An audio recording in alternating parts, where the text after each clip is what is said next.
Assalamualaikum to all my brothers and sisters all around the world, pati na rin po sa ating mga kapatid sa ibang relihiyon na nasa iba't ibang parte ng mundo. Kamusta po kayong lahat? At maraming salamat sa inyong patuloy na pagsuporta sa aking channel.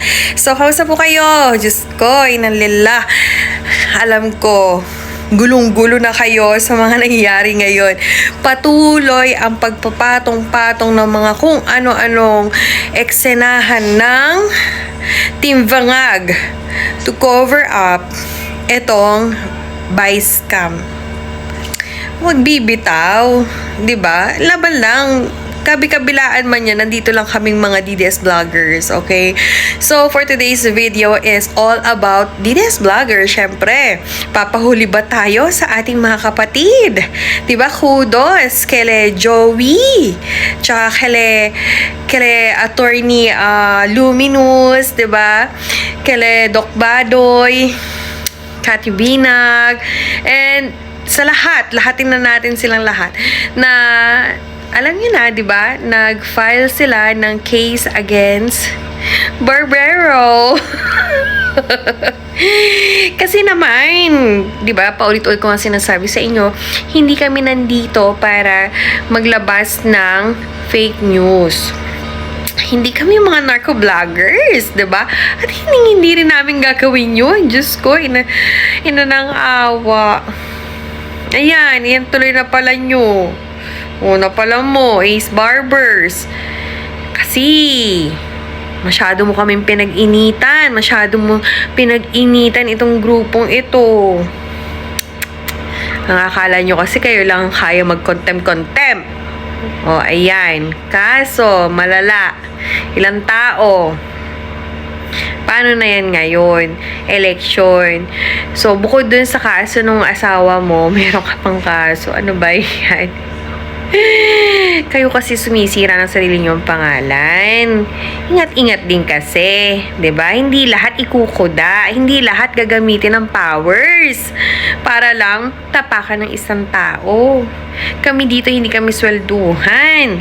Oo. May tumulong man sa amin, nagpapasalamat kami ng malaki. Pero galawan namin malala talaga. Matindihang investigasyon. Ganun yun. Kayo naman kasi. Patola kayo sa, alam niyo yun, sa mga naririnig nyo lang na mga sulsol. Diyos ko.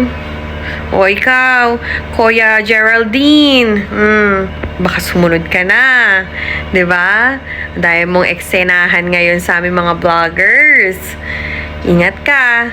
Baka matulad ka kay Ace Barbero.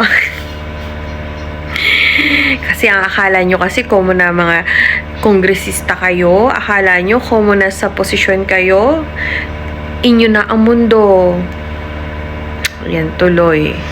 So, yun nga, kudos nga sa ating mga kapatid na DTS vloggers, yung mga kapatid na talagang patuloy na lumalaban para sa ating mamayang Pilipino, Sir JM, ayan, lahat na, Diyos ko, hindi ko na maisa-isa, pero alam mo yun yung alam mo na dangal talaga ang nakataya dito.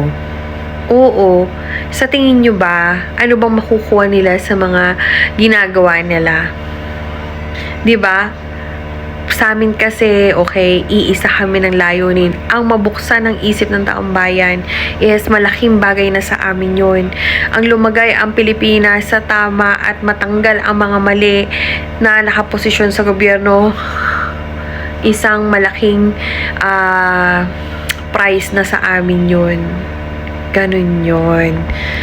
Ngayon, pansinin nyo kami, merong mambash sa amin ng mga trolls, diba, dadaanin kami sa mga below the belt, pero kami, anong gagawin namin? Diba? Ipaglalaban pa rin namin kung ano yung totoo. Ganun yun. Ito kasi si Barbero, meron kasing pananakot lagi, mag-iimbita ka. Pero alam mo naman na ang kalalabasan, pagka hindi nyo gusto ang mga sinagot, tatalampakin nyo yung tao, yuyurakan nyo yung mga tao, 'di ba? Tapos diretso contempt na.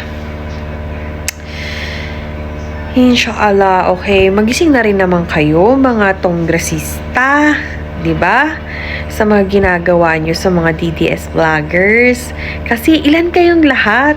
Sige nga, mula sa tongresista, sa mga senador na laban sa DDS vloggers, lalo-lalo naman siguro sa admin, 'di ba? Yung mga loyalista na trolls, kakamping, tapos may dilawan, tapos meron pang mga tawag dito, mga makakaliwa. Nagsanib puwersa na kayong lahat, pero kami still DDS pa rin kami. At never kaming bibitaw. At happy kami at proud to be a DDS supporter. So, yan lamang guys. Maraming salamat. Assalamualaikum.